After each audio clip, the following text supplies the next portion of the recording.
ఆ భూములు railway track కి పక్కనే ఉన్నాయి.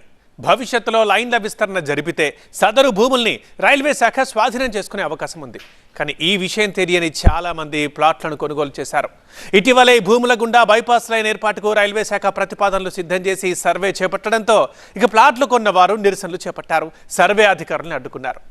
నిజామాబాద్లో రియల్టర్ల మోసాలపై ఈ స్టోరీ. రాష్ట్రంలో ప్రధాన రైల్వే జంక్షన్స్ లో నిజామాబాద్ ఒకటి. ప్రతిరోజు 48 రైళ్లు రాకపోకలు సాగిస్తాయి. ఇక మరో 20 గూడ్స్ ట్రైన్లతో పాటు 10 వీక్లీ ట్రైన్స్ రాకపోకలు సాగిస్తుంటాయి. రైళ్ల రద్దీ కారణం వల్ల కొన్ని రైళ్ల రాకపోకల్లో జాప్యం జరుగుతోంది. ఈ పరిస్థితిని నివారించేందుకు ఇబ్బందులు తొలగేలా రైల్వే శాఖ బైపాస్ లైన్ కు ప్రతిపాదనలు సిద్ధం చేసింది. ప్రతిపాదిత బైపాస్ లైన్ ప్రాజెక్ట్ కోసం అవసరమైన భూమి కోసం సర్వే ప్రారంభించింది అధికార యంత్రాంగం. నిజామాబాద్ నగరంలోని బైపాస్ రోడ్, గూపన్పల్లి, ముబారక్ నగర్ శివారులో సర్వే ప్రారంభించారు అధికారులు. మరోవైపు భూ సర్వేను తక్షణమే ఆపాలంటూ అక్కడి వెంచర్లో ప్లాట్లు కొనుగోలు చేసిన వారు అధికారులను అడ్డుకొని నిరసన చేపట్టారు. ఈ ప్రాంతంలో వెలిసిన రియల్ ఎస్టేట్ వెంచర్లకు నుడా, DTCP అనుమతులు ఉండడంతో ప్లాట్లను కొన్నామంటున్నారు బాధితులు. అయితే పక్క నుంచి రైల్వే ట్రాక్ వెళ్తుందని, భవిష్యత్తులో భూములు తీసుకునే అధికారం రైల్వే శాఖకు ఉంటుందని గమనించలేదు. అటు వెంచర్లు ఏర్పాటు చేసిన వ్యాపారులకు ఈ విషయం తెలిసినా అవేమీ చెప్పకుండా ప్లాట్లను అమ్ముకొని సైలెంట్ అయిపోయారు. ఇప్పుడు ప్లాట్లను కొన్నవారు అధికారుల చుట్టూ ప్రదక్షిణలు చేస్తున్నారు. ఈ యొక్క వెంచరు DTPBC టౌన్ ప్లానింగ్ వాళ్ళు అప్రూవ్ చేశారు. నూడా కూడా అప్రూవ్ చేసింది. తర్వాత నాలా కన్వర్షన్స్ కూడా కలెక్టర్ గారు ఇక్కడ ఇవ్వడం జరిగింది. అన్ని అప్రూవల్స్ ఉన్న తర్వాతనే అన్నీ చూసి NOC కూడా క్లియరెన్సు, ఎలక్ట్రిక్ పోల్స్ జరిగినాయి, డెవలప్మెంట్ వెంచర్లో డెవలప్మెంట్ రోడ్స్ అవి కూడా యాక్టివిటీస్ జరిగినాయి, అన్నీ జరిగినాయి.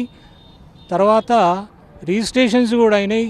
తర్వాత ఇవన్నీ మాకు లీగల్గా అప్రూవల్స్ ఉండి కొన్న తర్వాత ఇప్పుడు రైల్వే బైపాస్ లైన్ అనేది ఒక గుడిబందలాగా ఈ యొక్క ప్లాట్ ఓనర్స్ లో ఇది ఏర్పడింది. కరీంనగర్ నిజామాబాద్ మార్గంలోని మామిడిపల్లి, సికింద్రాబాద్ నిజామాబాద్ మార్గంలోని డిచ్పల్లి మధ్య 2 లైన్లను అనుసంధానిస్తూ 121.97 కోట్ల వ్యయంతో 1.55 కిలోమీటర్ల నిడివితో బైపాస్ లైన్ ప్రతిపాదించారు. ఈ రైల్వే ప్రాజెక్టుకు రైల్వే మంత్రిత్వ శాఖ ఇదివరకు ఆమోదించింది. భూసేకరణ గెజిట్ కూడా విడుదల చేసింది.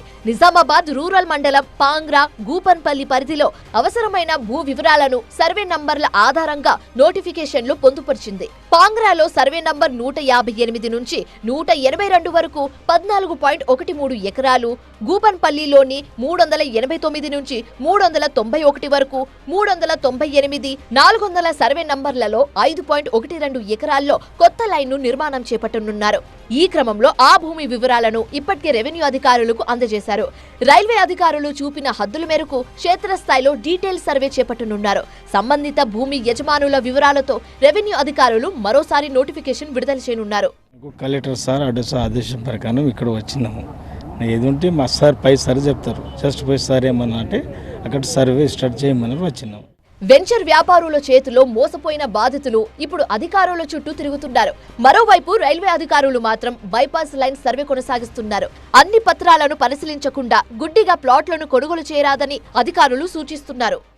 బాధితులు మాత్రం తమకు నష్టపరిహారం విషయంలో ఎలాంటి క్లారిటీ లేదు. ఇప్పటికే సామాన్య కుటుంబానికి చెందిన వారు, మధ్యతరగతి వారు బ్యాంకు లోన్లలో అప్పు చేసి వెంచర్లలో పెట్టుబడిగా పెట్టి ప్లాట్లను కొనుగోలు చేస్తారు.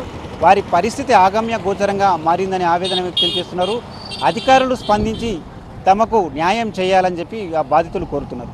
కెమెరా పర్సన్ అరవింద్తో దివాకర్, TV9 నిజామాబాద్ నుంచి.